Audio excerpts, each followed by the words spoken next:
I want to tell you today about one of the strangest sagas going on in the city of Denver that's happening right now, and you might not even know about it. It involves land grabs, betrayal, deceit, high-profile political battles, and a piece of Denver history that no one can seem to agree what to do with. It has been going on in one way or another for nearly 100 years, and finally, we are reaching something resembling a conclusion. I'm talking about the Park Hill Golf Course in northeast Denver, or should I say the artist formerly known as the Park Hill Golf Course, because it is a golf course no more, and what it will become is the subject of all of this consternation and fighting. I'm Sam, I'm a real estate agent here in Denver, and I was a Park Hill resident for a long time, and when I lived in Park Hill, that is when this first got brought to my attention, because where I lived was merely blocks away from the Park Hill Golf Course. And while this has been going on for a long time, things have gotten especially embattled in the last 6-7 years. And for a while it seemed like there might never be a conclusion, that this land that the Park Hill Golf Course used to sit on would just stay fenced off and vacant forever. But at least seemingly not the case, and we will get there. So this is 155 acres of really prime real estate in northeast Park Hill. It's really on the north side of the Park Hill neighborhood, between the north part of Park Hill and I-70, right along Colorado Boulevard. And as the name suggests, for the vast majority of its history, it was a golf course. It was actually built in 1930 with funds from the George Washington Clayton Trust. If you live in Denver, you may recognize that name, Clayton. There's a street named after him. There's a neighborhood named after him. He was a big player in Denver's history. And before it was a golf course, it was actually Clayton's dairy farm. Well, when he passed away, his trust turned it into a golf course. And his trust did a lot of things. He died with a lot of money and had specific directions about how that money should be spent and used. A lot of it was philanthropic. For example, just across Colorado Boulevard from the golf course, Clayton opened a Denver school for underprivileged boys. So the Park Hill Golf Course was just the fourth golf course in the city of Denver, and it was really popular and well used. There was a popular event there called the Park Hill Invitational that brought in golfers and really celebrities from all over the country. Bing Crosby, Arnold Palmer, and Dwight Eisenhower, just to name a few. So this operated as a golf course somewhat quietly for a few decades, but as early as the 60s, conversations were starting to be had about should the golf course become something else. In the 60s, it was considered initially for the Auraria campus that ended up downtown, and then in the 70s, there was a push to make it the home of the Denver Mint. So even that long ago, Denverites and people in the area started wondering, hey, we have this prime real estate, maybe we have enough golf courses in Denver, do we use this for something else? Well, both of those things failed for one reason or another, and it stayed a golf course. But by the 80s, things were getting really squirrely. So the Clayton Trust, who owned the golf course, had been actually managed by the city of Denver since it was established in the 30s. Very weird, but that is the way it was set up. At this point, there were allegations of mismanagement of funds, essentially people saying, hey, this trust, in general, not even related to the golf course necessarily, but the trust had not been managed well by the city. So the city resigned as the trustee, and it was put under the care of the Clayton Foundation, which is different from the Clayton Trust. Now, why it wasn't just under the care of the foundation to begin with, I don't know. It does seem like the foundation was actually formed after the trust was initially put under the management of the city of Denver, but no matter, the city of Denver bowed out in the 80s. Then in 1986, the first real fight over the Park Hill Golf Course started. So the Clayton Foundation apparently had fallen on financial hard times and was ready to offload the course. They agreed to sell it to a developer for $10 million. This is in 1986. Hefty chunk of change in those days, even now. So the foundation said, we're going to sell to a developer, and then this is going to be developed in some other way. Well, as part of that sale happening, the Park Hill Golf Course needed to be rezoned for mixed use. That means commercial, residential, kind of anything. Mixed use is sort of a catch-all zoning. And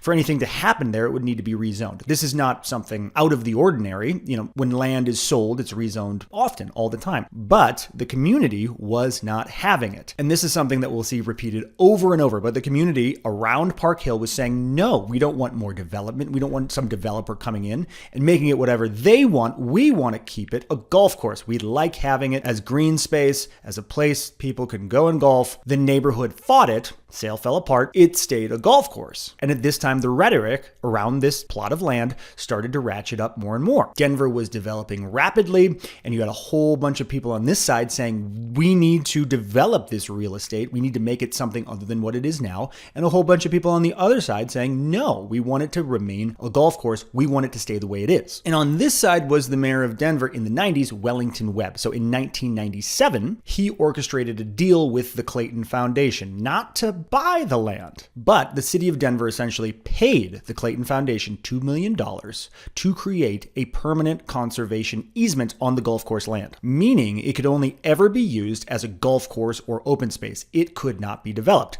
Wellington Webb was in the camp of this should remain what it is. We don't need more developers coming in here and tearing up our city. So he essentially paid off the foundation via City of Denver funds to keep it the way it is. Now, this was a huge deal because this created this permanent easement, and permanent easements, at least theoretically, are permanent. They cannot be lifted. This meant this land had to stay this way in perpetuity. Yes, it could become a park or some open space, but it couldn't become any sort of development. It had no value now to the people who want to buy land in a city like Denver. And the golf course continued to operate that way as a golf course for a few decades.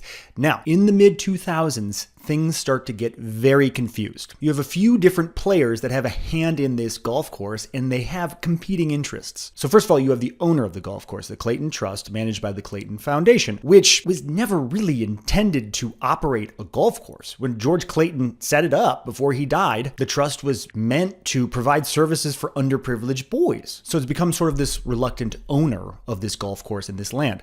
Then you have the operator. This is a company called Arcis, A-R-C-I-S. I believe it's pronounced Arcis. They operate the golf course itself. So they do the operations, and that's what this company does. They have a lease on the land. So they lease the land from the Clayton Trust, and they run the golf course. And then you have the city of Denver itself, which, as development and progress continue to boom, has a greater and greater interest in this land. You may be wondering, why this golf course? Why is this golf course so hotly contested? Well, for one reason, I think what I just described. It's owned by this company that never really intended to own a golf course. It's sort of a reluctant golf course at this point. But number two, compared to some of the golf courses in the city of Denver, Park Hill was just fine. This is a personal opinion, but I played it a fair amount. I'm not a big golfer, but big enough to play it. It was sort of just, at least in the 2000s, a bit of an afterthought. Again, opinion here. But even before City Park Golf Course underwent the renovation to make it what it is now,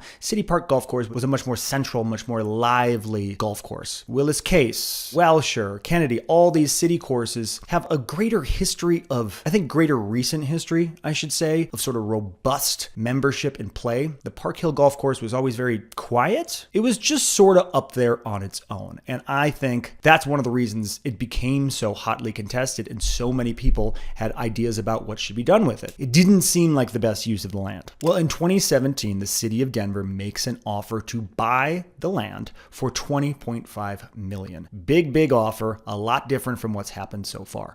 Will they keep it as a conservation easement? No. As part of this purchase offer, they will get rid of the easement. New leadership in Denver, new priorities. It's the city, so even though it's a permanent easement, apparently they can do that. Now, there's also a major stormwater drainage project going on in Denver at the time. They're evaluating their stormwater drainage and realized things need to be massively overhauled, and these big pieces of open space are a big part of that. So the City Park Golf Course that was redone around that time, storm drainage was a big part of it. And so as far as anyone can tell, that was part of their offer to buy the Park Hill Golf Course as well. It needs to be redesigned in some way as part of this stormwater project. Will the land then be resold to a developer after that? I don't know. Under this agreement, it's up to the city of Denver. So then Arcis, the company operating the golf course, says no, and they blow the deal up. They have the option in their lease to extend their lease in 5-year increments, and they decide we're going to extend it for 5 years. Meaning, if the foundation wants to sell to Denver, that lease needs to stay in place. The deal falls through. Shortly after, Arcis files a lawsuit saying they should be able to buy the land the golf course is on. They state that their lease gives them the first right of refusal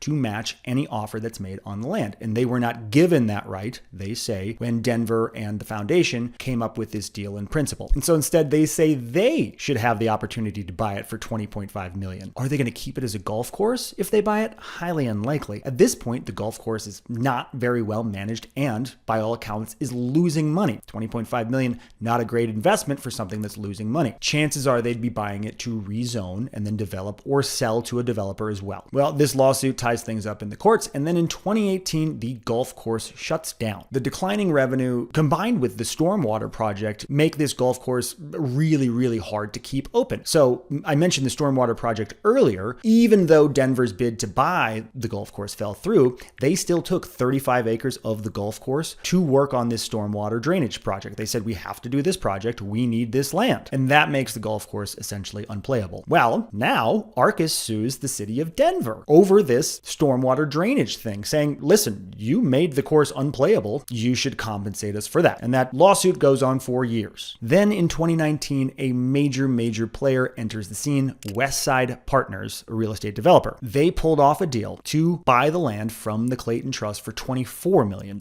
And this deal actually went through. Nothing's been rezoned, but Westside basically said, we'll figure that out. We're going to buy the land and go from there. So Arcus still had this lease on the property to operate the golf course. Well, Westside bought them out. They bought out their lease and took over the lawsuit from Arcus. They just said, hey, here's some money. Go away. We'll take it from here. And this is when the fight really started. A movement was formed called Save Open Space Denver, and it involved a ton of prominent people and activists, including the former mayor, Wellington Webb, who created that conservation easement back in the 90s. Save Open Space says, listen, we see where this is headed, and there's a conservation easement here. That should stay. This should not be able to be developed. And it's true, the easement is in place, but you got to keep in mind, now this is in the hand of a professional real estate developer who bought the land for $24 million with the understanding that the easement was here. So it seemed likely to a lot of people at the time that they'd be able to get that easement lifted. That's why this Save Open Space Denver group was formed. And in response to this, Westside said, hey, everybody relax. We don't even know what we're going to do with the land yet. In fact, we want input from the community. We're even embarking on a community listening tour, real thing that happened,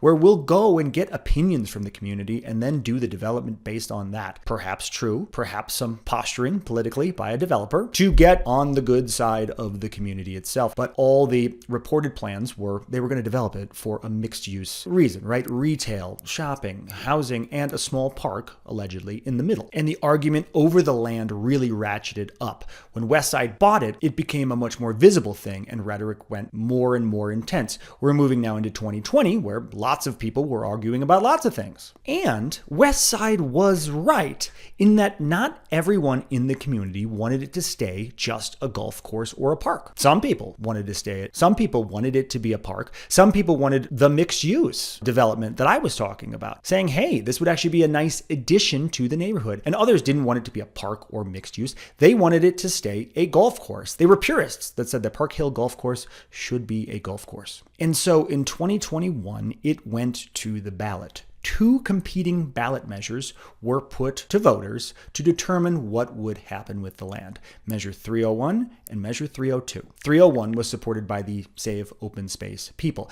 It was aimed at keeping the easement. Measure 301 would have made it so if a conservation easement would be lifted in the city of Denver, it required a citywide vote to lift. So make it harder rather than just the city being able to say, all right, the easement's lifted. And Initiative 302, which was sponsored by Westside Partners, the developer that basically would just block Initiative 301. I remember voting at the time, and it was extremely confusing, these two initiatives on the ballot, because like I said, I was someone who was following this story. And even then, even reading these ballot initiatives in their entirety, it was hard to tell what you were voting for. And in a way, that actually seemed intentional because neither 301 nor 302 even mentioned the Park Hill Golf Course by name. There was all this flowery language about the future of Denver and then protecting Denver's past and all these other things. And it was very, very strange and very confusing to the point where the way they were worded